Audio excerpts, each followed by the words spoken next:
Assalamualaikum warahmatullahi wabarakatuh. Perkenalkan, saya Rohmatul Ummah. Di sini saya akan sharing mengenai kontrol kualitas sediaan herbal. Seperti yang kita ketahui bahwa tanaman herbal semakin diminati oleh masyarakat karena penggunaannya dalam pengobatan etno yang mampu mengobati beberapa penyakit. Pengembangan tentang tanaman herbal telah diperkuat juga dengan adanya bukti-bukti ilmiah melalui penelitian-penelitian yang telah dilakukan oleh para peneliti, sehingga membuat industri mulai memproduksi obat yang berbahan baku tanaman herbal. Oleh karena itu, dibutuhkan kontrol kualitas. Kontrol kualitas merupakan hal yang penting dalam proses produksi guna menghasilkan produk dengan kualitas yang baik dan juga merupakan bagian dari prasyarat untuk reproduktivitas efek bahan aktif dari satu batch ke batch yang lain. Kontrol kualitas dilakukan untuk menjamin mutu atau quality, keamanan atau safety and khasiat atau efficacy. Dalam industri, tahap kontrol kualitas dibagi menjadi 3, yaitu yang pertama bahan baku, yang kedua ekstrak, dan yang ketiga produk. Sekarang kita akan membahas mengenai bahan baku. Hal yang perlu diperhatikan dari bahan baku yaitu yang pertama, asal tanaman. Apakah tanaman tersebut berasal dari tanaman liar atau tanaman budidaya? Yang kedua, waktu panen. Waktu pemanenan yang tepat akan menghasilkan simplisia dengan kandungan senyawa kimia yang optimal. Sebagai contoh, apabila kita akan menggunakan daun, maka sebaiknya kita memanen tanaman tersebut menjelang berbunga atau sedang berbunga tetapi belum berbuah. Yang ketiga yaitu proses pembuatan simplisia. Proses pembuatan simplisia meliputi sortasi basah, pencucian, perajangan, pengeringan, sortasi kering, dan penyimpanan. Simplisia sebaiknya disimpan dalam tempat yang bersih, tertutup, tidak lembab, sirkulasi udara yang baik, dan lain sebagainya. Untuk parameter kontrol kualitas dari bahan baku ada 2, yaitu parameter spesifik dan parameter non-spesifik. Parameter spesifik adalah parameter yang dapat dikaitkan dengan jenis tanaman yang digunakan dalam proses kontrol kualitas.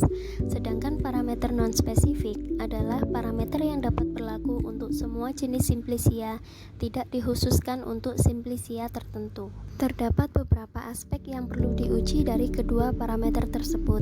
Yang pertama, makroskopik. Makroskopik ini merupakan pengamatan secara morfologi pada tanaman, seperti bentuk daun, warna daun, permukaan daun, dan lain sebagainya. Saya ambil contoh pada tanaman gandarusa misalnya, yang merupakan tanaman dengan bentuk daun lancet, warna daun hijau tua pada permukaan atas dan hijau muda pada permukaan bawah. Yang kedua, mikroskopik. Mikroskopik ini merupakan pengamatan secara anatomi pada tanaman, meliputi sel dan jaringan. Sebagai contoh, pada tanaman gandarusa, pada epidermis atas terdapat sel litosis dan sistolit, sedangkan pada epidermis bawah dengan mesofil yang meliputi jaringan palisade. Yang ketiga yaitu organoleptis. Organoleptis meliputi warna, bau, dan rasa. Pada tanaman gandarusa memiliki warna hijau tua hingga hijau kecoklatan, tidak berbau dan tidak berasa. Yang keempat yaitu kadar senyawa kimia tertentu. Merupakan senyawa khas atau senyawa marker yang terdapat pada tanaman. Sebagai contoh, senyawa gandarusin A yang terdapat pada tanaman gandarusa. Yang kelima yaitu kadar sari. Kadar sari terbagi menjadi 2, yaitu kadar sari larut dalam air dan kadar sari larut dalam etanol. Untuk persyaratan kadar sari pada tanaman gandarusa yang larut dalam air tidak kurang dari 24%, sedangkan kadar sari yang larut dalam etanol tidak kurang dari 6%. Yang keenam yaitu kadar abu. Kadar abu ini terdapat kadar abu total, kadar abu larut dalam air, dan kadar abu tidak larut dalam asam.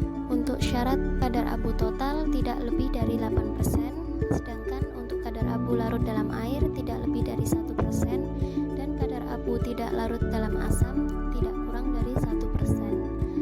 Untuk yang ketujuh yaitu kadar air. Kadar air kurang lebih persyaratannya yaitu tidak lebih dari 10%. Untuk aspek selanjutnya yaitu terkait cemaran.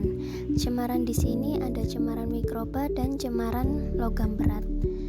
Untuk cemaran mikroba terdiri atas beberapa aspek, yaitu yang pertama angka lempeng total dengan persyaratan kurang dari 10 pangkat 5 koloni per gram. Yang kedua yaitu angka kapang kurang dari 10 pangkat 3 koloni per gram. Yang ketiga yaitu Escherichia coli kurang dari 10 koloni per gram. Yang keempat Enterobacteria kurang dari 10 pangkat 3 koloni per gram. Selanjutnya yaitu Staphylococcus aureus yang harus negatif, Pseudomonas aerogonisa juga negatif, dan Salmonella juga negatif. Sedangkan untuk cemaran logam berat yaitu terdiri atas timbal kurang dari 10 ppm, merkuri kurang dari 0,5 ppm, kadmium kurang dari 0,3 ppm, dan arsen kurang dari 5 ppm. Di samping cemaran juga terdapat residu pestisida yang biasanya diamati pada bahan baku karena penggunaan dari pestisida oleh para petani. Untuk pengamatan residu pestisida ini biasanya berdasarkan 3 golongan, yaitu golongan karbamat, organoklorin, dan organofosfat. Sekarang kita membahas tentang tahap kontrol kualitas yang kedua, yaitu ekstrak. Ekstrak adalah sediaan kental yang diperoleh dari proses ekstraksi zat aktif dengan menggunakan pelarut yang sesuai. Hal yang perlu diperhatikan dari ekstrak, yang pertama, pelarut. Dalam memilih pelarut, sebaiknya memperhatikan senyawa kimia yang akan diekstraksi, apakah senyawa tersebut polar atau non-polar. Yang kedua yaitu metode ekstraksi.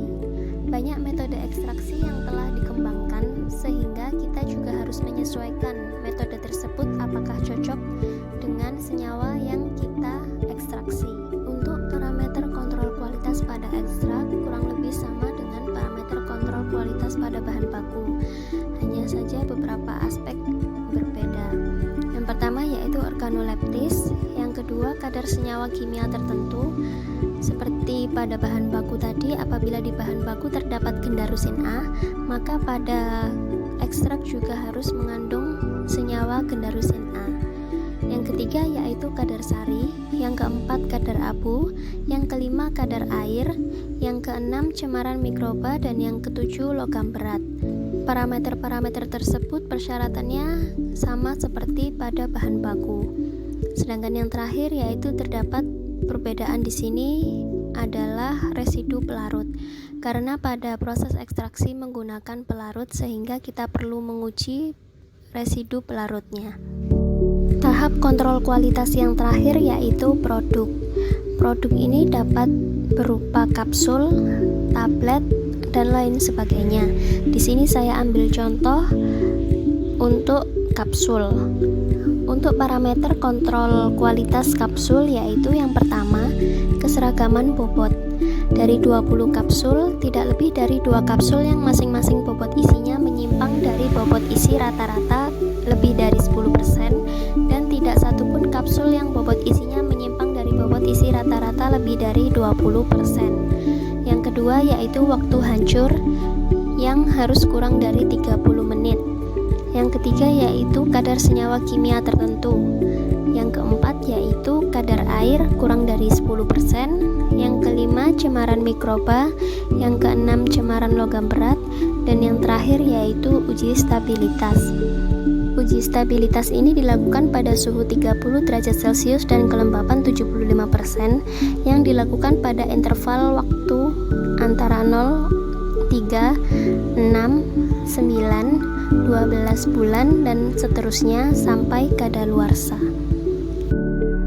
Dan kesimpulan yang dapat kita ambil yaitu setiap tahapan pada proses produksi diperlukan kontrol kualitas untuk menjamin mutu, keamanan, dan khasiat dari produk yang akan dihasilkan. Sekian yang dapat saya sampaikan, kurang lebihnya mohon maaf. Terima kasih sudah menonton